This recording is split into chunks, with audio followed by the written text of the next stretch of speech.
On this episode of AV Week, the right to repair and Teams versus Zoom. Is there a winner? All that and more coming up on AV Week. The network for the AV industry. What are you listening to? This is AV. This is AVNation. This is AVNation.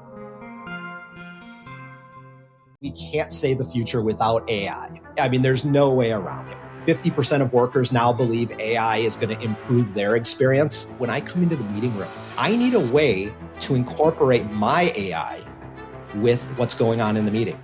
It's almost a bring your own AI type of a concept.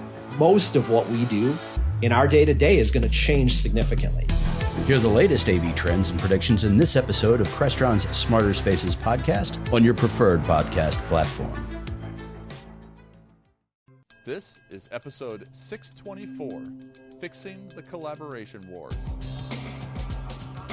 It's me, Brian, and this is AV Week, your weekly wrap-up of all the news in the audio-visual world. I am your host, Brian Heidjerken, and Tim is off lollygagging again, so I get the host seat.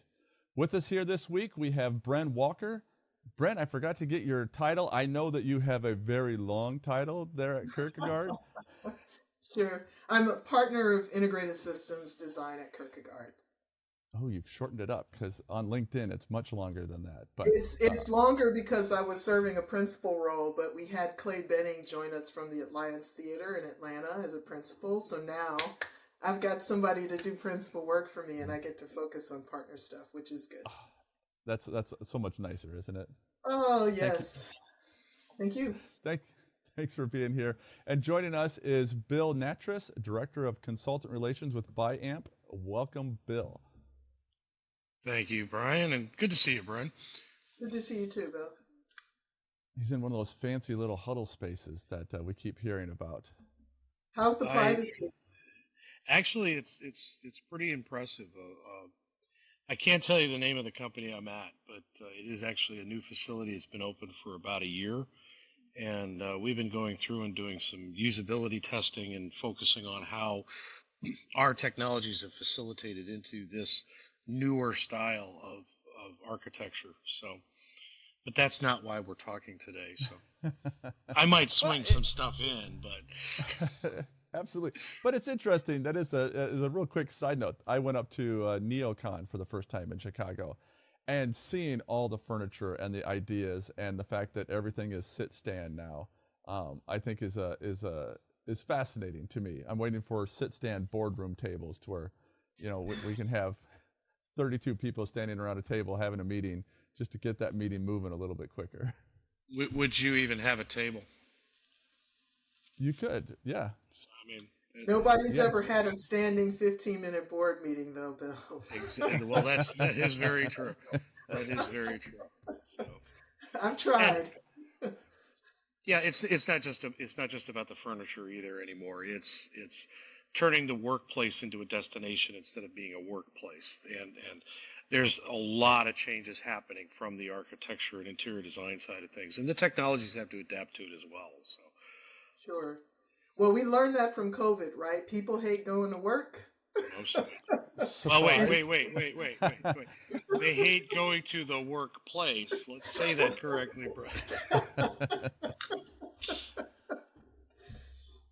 Yeah. All right. So that's a great start, actually. I love that. The first topic we have on the docket for today is a right to repair. Microsoft this week announced that they're going to have more parts available on their store to fix their Xboxes and their Surface devices. But it doesn't really pertain to our industry and our technology, but fixing things does, right? When I got into the industry 20 plus years ago, we were still fixing things in-house. We didn't have to send it out to have it repaired. And then over 20 years, that's become less and less and less. And now it looks like it's moving back into popularity, maybe. And I mean, I have a couple of thoughts on this, obviously, but one of them is a lot of these devices, there's not a lot inside of them. You crack them open, and it's a power supply and a circuit board, and there's really not much else going on. So the practicality of right to repair in the commercial area, displays, we can fix those on site. Usually it's a power supply or a panel that we can pop out. But, we've always lamented the not having the ability to fix things. Do we think that's going to come back in the commercial market as it has somewhat in the consumer market? Well, I think we're seeing across all kinds of categories a push against disposability, right? And things that are fast, whether it's fast fashion or fast furniture. We're seeing a pushback against all of that. And we've also at the same time seen an increase in DIY across all sorts of things, where people are doing things again for themselves. Inflation puts pressure on people to do things for themselves, and the environmental sort of mindset of a lot of countries is moving towards reuse, repair, and the right to do so. So I think we're going to keep seeing this. I don't think it's going to be limited to any one particular vertical, and I think it's going to come to commercial AV like everywhere else, and we're going to see this shift away from how you realized profit or how you realized value from disposability to how you realize it through other means of support around the reuse repair of devices. And I think Brent is totally spot on. The sustainability aspect of this is critical. I started my career in the 80s. It was board swap and things like that. But, late 90s and into the aughts, it was just rip it out and throw it away. And that is no longer realistic. And we also need to look at the technologies that have changed. I mean, it's not so much a flat panel display anymore as it is potentially a direct view LED. And that's definitely something that's a candidate for board swap type repair. And that's really where it changes. What we did in the 80s and 90s was self-repair from a integrator perspective, but then also the break fix became a depot type thing where you would send the device into a depot type environment, third-party environment that the manufacturers used. The repairs were made and it was sent back to you. Now we're going to transition probably to the board swap side of things where the tile of the direct view LED goes down, you pull the tile, put a new tile up, and then the one that came off the shelf gets replaced by the one that was fixed. So those types of things are going to occur. I think where the consumable side we need to really focus on is, the reason for standardization on the USB-C connectivity was so that we could reduce cabling and little power supplies into the waste stream. I don't see that happening because when the cable breaks, it's going to get thrown away and another cable is going to come in. But what I am seeing is less cabling going into the environments. That then becomes the sustainable aspect because you're deploying less to start with. Well, and as the move to, like you said, USB-C, but more and more it's Cat 6, it is connecting everything from your speakers to your displays. And so when you do an upgrade, do you need to repull that Cat 6 from the rack room to behind the display, or can you reuse it, assuming it's still in good shape and meets all the specs that's necessary? So there's some potential for savings there. Also, we tend to go in and, especially in high use cases, completely rip out and put all new in to where sometimes some of that gear still has some years left on it. Is that a potential to knowing that you can do a swap out or a quicker repair than we have historically? Does that let you keep some of those older devices running longer?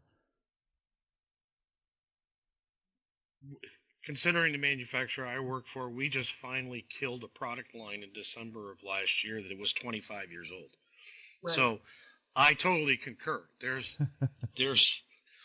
But we also experience, and some of the other shifts that are going on is we see the care and feeding contracts going on out there where they're building the environment, they're financing the build of the environment, then they're doing the caring, feeding, and maintenance of that building for X number of years post. Well, what's the refresh cycle? Well, the refresh cycle could be 5 to 7 years for computing devices, and if they could gain not having to refresh amplification and distribution scenarios and things like that, yeah, they're definitely going to defer that cost, and that reduces what's going into the waste stream. Thus, repair becomes even more important. The ability to, swap a device, send it into a depot, get it fixed, bring it back in. I'm not certain it would ever reach a self-repair level, though. It may be a skilled technical staff doing that repair. I am aware of some corporations that are actually going back into laptops and even replacing things inside of laptops. Whereas in the 90s and the aughts, they didn't do any of that.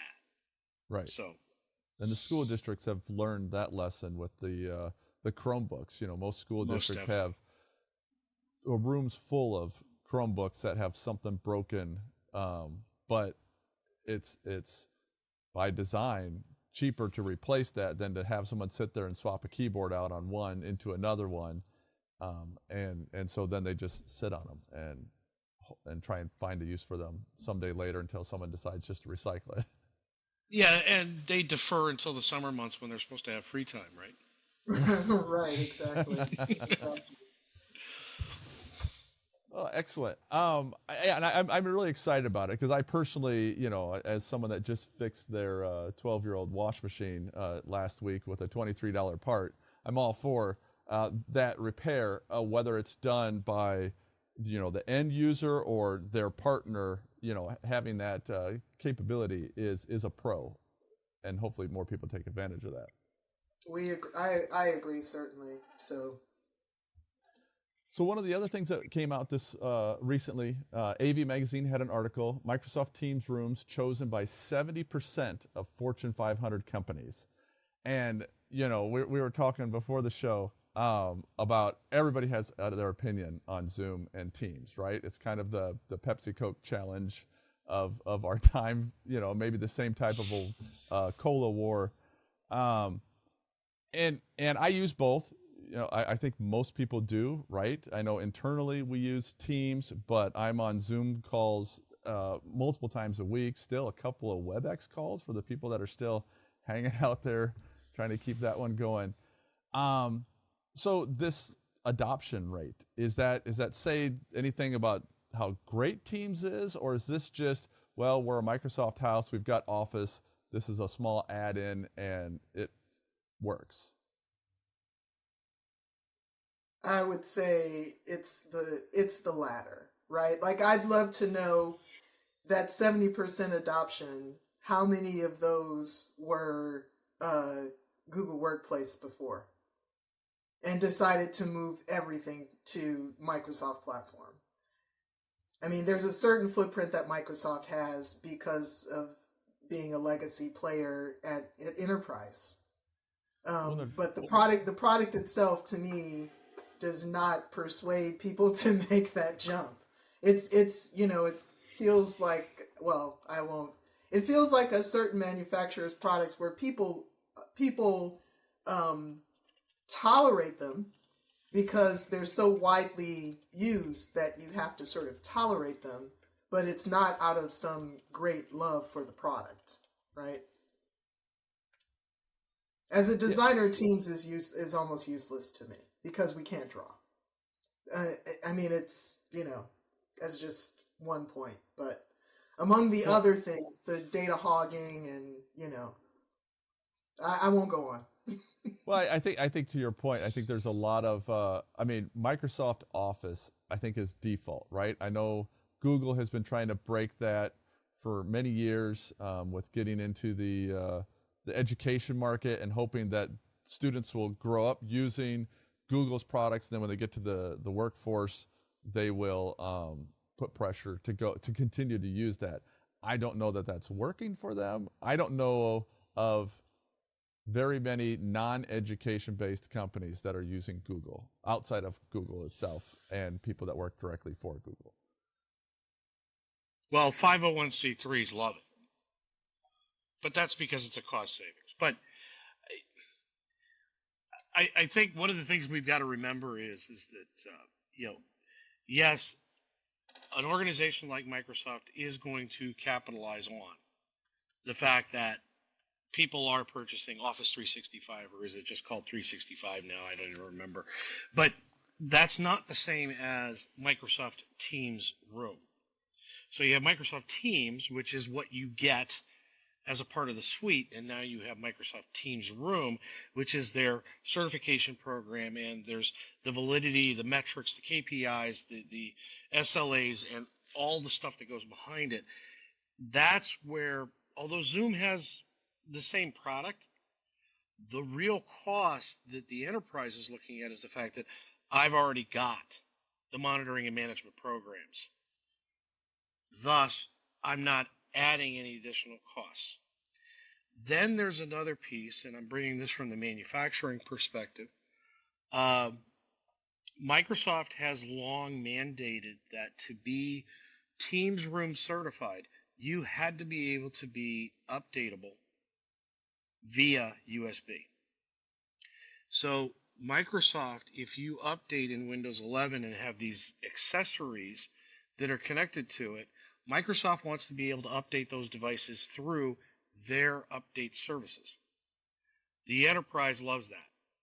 Right. Because now the enterprise can just get their devices updated without bringing in that third party to update something. And it's being done automatically through the Windows Services Update. Well, and that's been one of the strengths of Microsoft Windows, love it or hate it. You can take a 15-year-old mouse, plug it in, and it's like, oh, I got the driver for that. You're ready to go. Yep. Mm-hmm. Yep.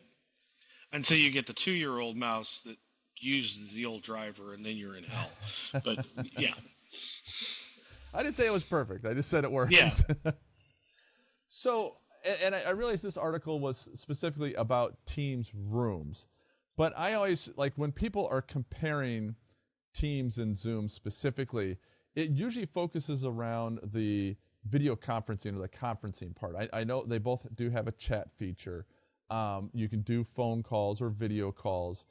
Whiteboarding is pretty much guaranteed, but Teams has other things to where you have file sharing, which depending on your industry could be useful. You can build teams within Teams, which I get that's why they called it that, but I always find a hard time talking about those features. Are they really at, are they the same product, or is Zoom something that Teams can do on top of all the other stuff? And maybe it's trying to do too much right now, and so it's not doing anything well, kind of that rule. Or are they really a comparable environment? Well, I think Microsoft is going after super app category, right? Where they own more than one kind of function that you do beyond communication. Zoom is communication app. It does not give me the tools to manage a project, or really go that far outside of the meeting itself. Okay. So to me, they're comparable from the standpoint of they both allow us to do video calls and to have collaborative communication. But I don't think of Zoom as being a platform or headed in the super app category. I might not be paying close enough attention to what their strategic goals are. I am seeing in the marketplace that when it is about the user experience, they tend to move more to Zoom. And when it is about the collaborative and team project building, like Brent said, it tends to go more towards Teams. And, Brian, just like you said, it's all relative, because I'm on any of them 2-3 times a day. And the adaptability has to be there. And admittedly, I also have a Zoom platform that I use that I can still bring a Teams call into it, just through the windows or the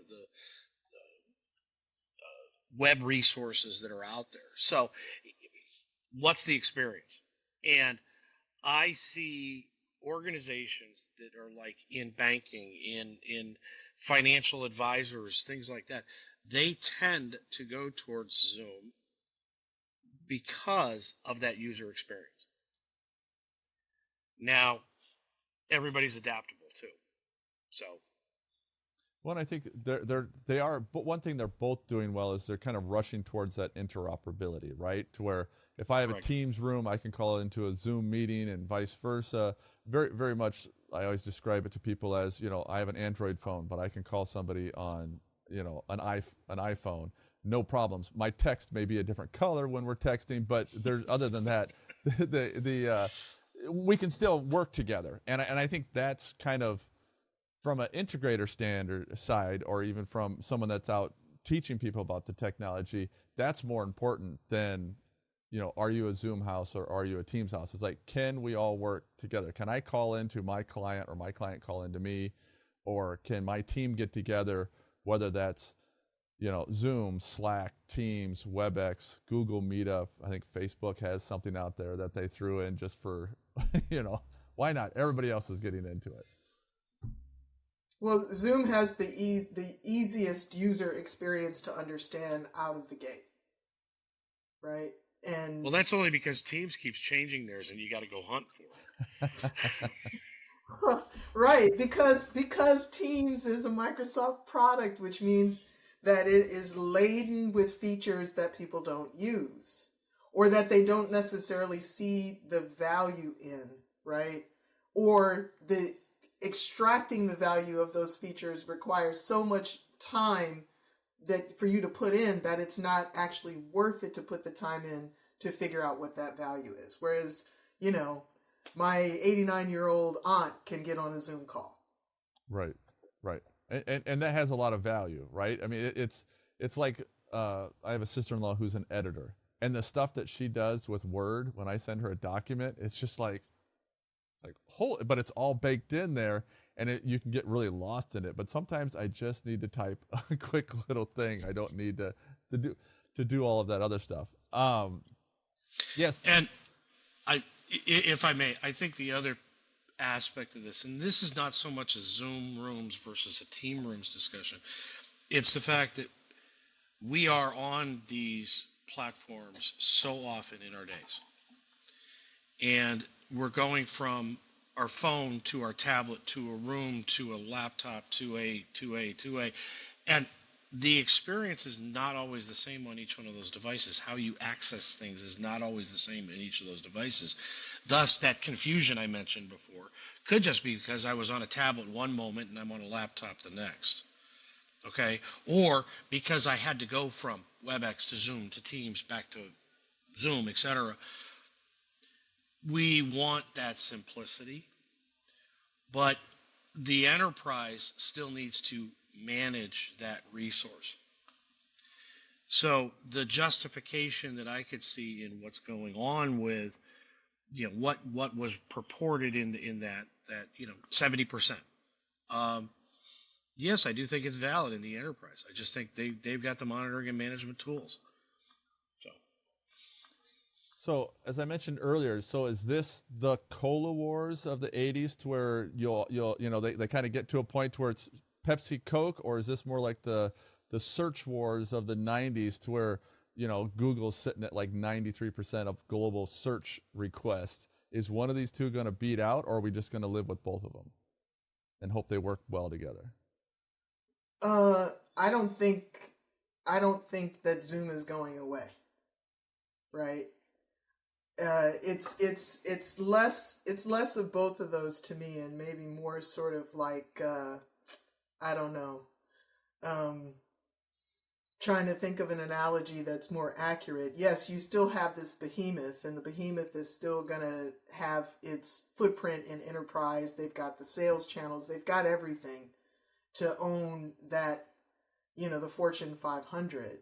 But if we talk about North America, you still have large masses of the economy that are small business, right? And small business uses Google Workspace. Small business uses things that are economical, and they don't necessarily they can't find a manager to just make this person take care of Teams rooms. So there's always going to be a need for a product that appeals to smaller businesses. And I think Zoom can easily own that. I think it's not so much the cola wars as it is feature flip. One's going to come out with a feature and the other one's going to copy it or try to improve on it, and then they're going to flip it around again and again and again. And I think that's actually a good thing because it continues to evolve. It continues to advance the technology and the concepts and things like that. I do think it's going to be very focused on user experience and excellence in that user experience. And that's, again, this continuation of feature flip. But we also have that meeting equity discussion that, they're each going to bring their different concepts to that, and how you access that and how you engage with that is going to become very valuable.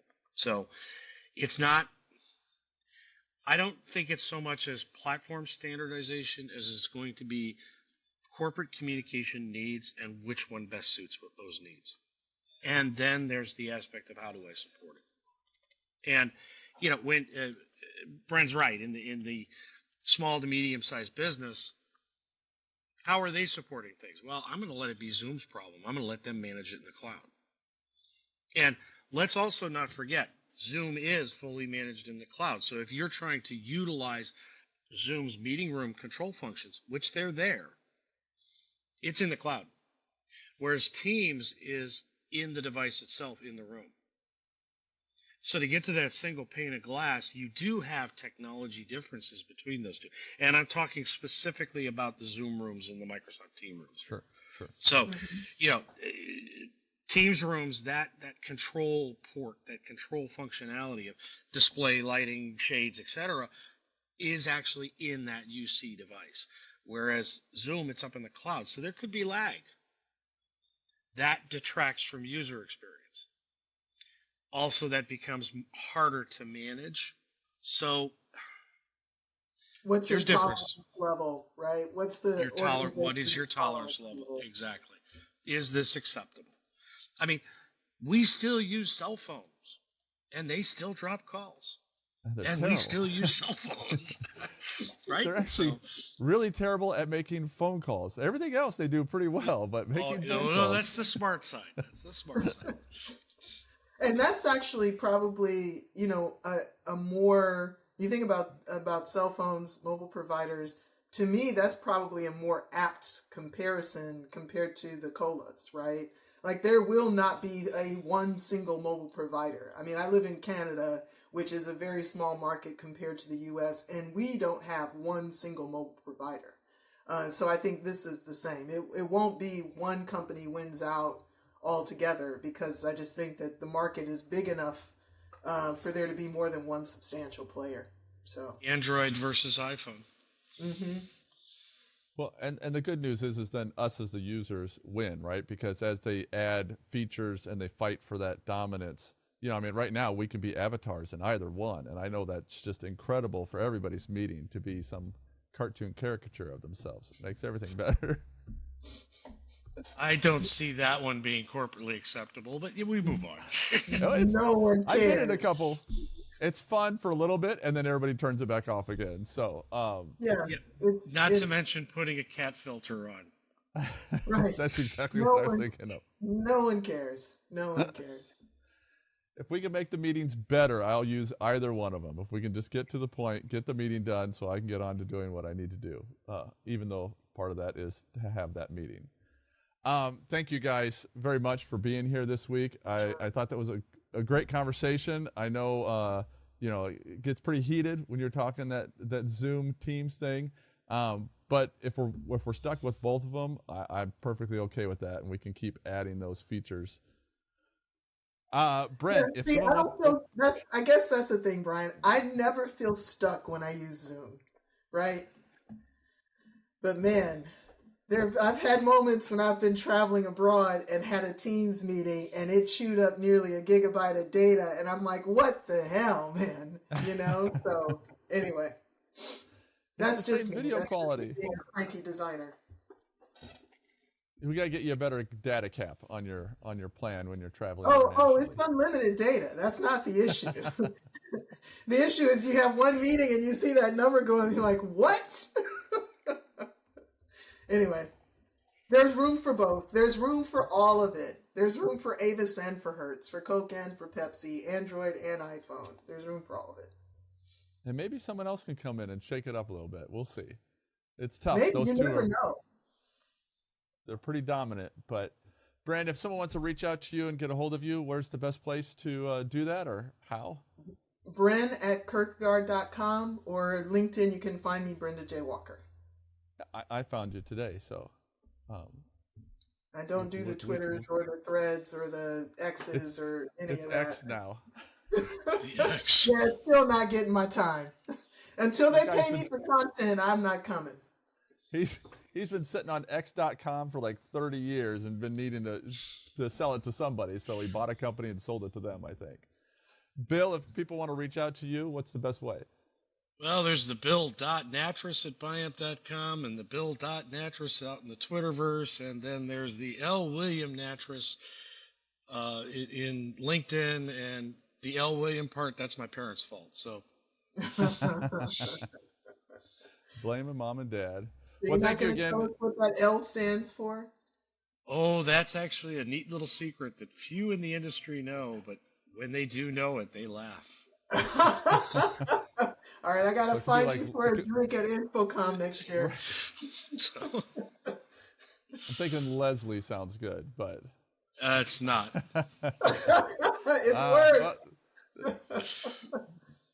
Well, thanks again, Brandon, Bill, for being here, and thanks for everybody joining us out there in the internets.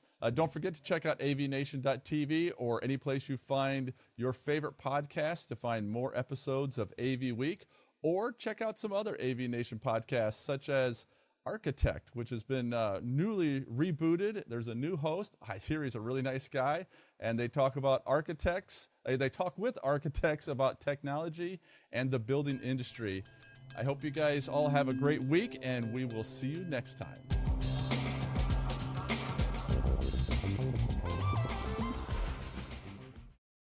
This is Erin Marmoran of EdTech. The world of higher ed AV is growing rapidly. That's why each month we hear from the best and brightest from colleges and universities all over the U.S. Check out EdTech on avnation.tv or wherever you get your favorite podcasts.